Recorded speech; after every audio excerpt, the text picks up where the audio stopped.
Budget বাস্তবায়নযোগ্য নয়, প্রবৃদ্ধি এবং মূল্যস্ফীতির লক্ষ্যমাত্রাও অবাস্তব বলে মন্তব্য করেছেন অর্থনীতিবিদ, রাজনীতিবিদ এবং ব্যবসায়ী নেতৃবৃন্দ। রাজধানী গুলশানে একটি হোটেলে সিপিডির বাজেট সংলাপে তারা এমন মন্তব্য করেন। অর্থনীতিতে এখন সবচেয়ে বড় সমস্যা উচ্চ মূল্যস্ফীতি। বৈদেশিক মুদ্রার অবনমন উদ্বেগের কারণ বলেও জানান বক্তারা।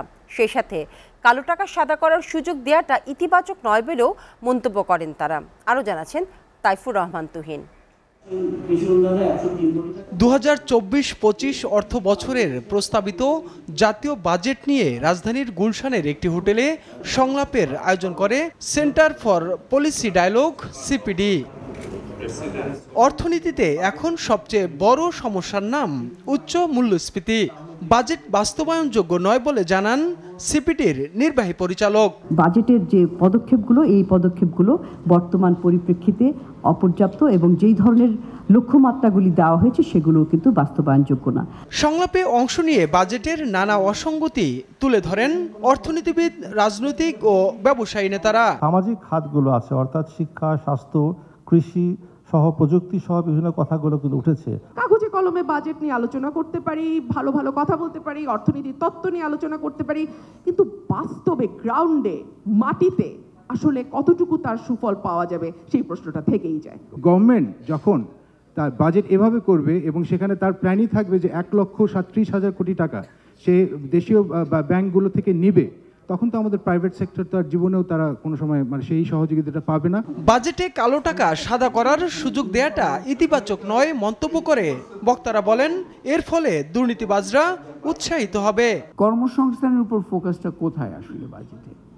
এবং এই বাজেট নয়, আমি সার্বিকভাবে বলবো যে গত 1 দশক বা 1.5 দশক ধরে যে উন্নয়ন কৌশল চলছে সেখানে কর্মসংস্থানটা ওইভাবে গুরুত্ব পাচ্ছে না। প্রায়োরিটি সেক্টর বলা হচ্ছে এডুকেশন আর হেলথ, কিন্তু deprioritization totally clear in this whole budget.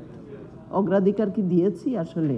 এই যে 15%-এ আমি মার্ডার করে যদি কিছু টাকা অর্জন করি সেটাও কিন্তু আমি দিতে পারবো, বিকজ নো অথরিটি। আগে তো দুদক তবুও পারত, এখন দুদকের সেই ক্ষমতাও নিয়ে গেছে। আপনি চুরি এনকারেজ করে কি ইকোনমি স্ট্রং হবে?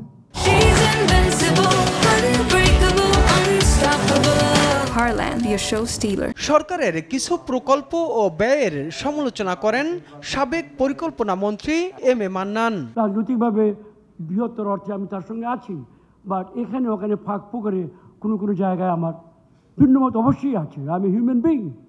এমন প্রকল্প আমার হাত দিয়ে আমার রেখে গেছে বা যাচ্ছে যেগুলোর সঙ্গে আমি মনে প্রাণে একমত ছিলাম না। আমার একটু আগের কথাটার সঙ্গে বাসকরি ভূতলে বিনিয়োগ পাতালে, এই ধরনের অনেক প্রকল্প এই দেশে আছে। দেশের চলমান অর্থনৈতিক পরিস্থিতিতে সাধারণ মানুষের উপর চাপ বাড়বে বলেও মন্তব্য করেন বক্তারা। আমার মনে হয় we have a lot of food for thought. Taifur Rahman Tuhin, SA TV, Dhaka.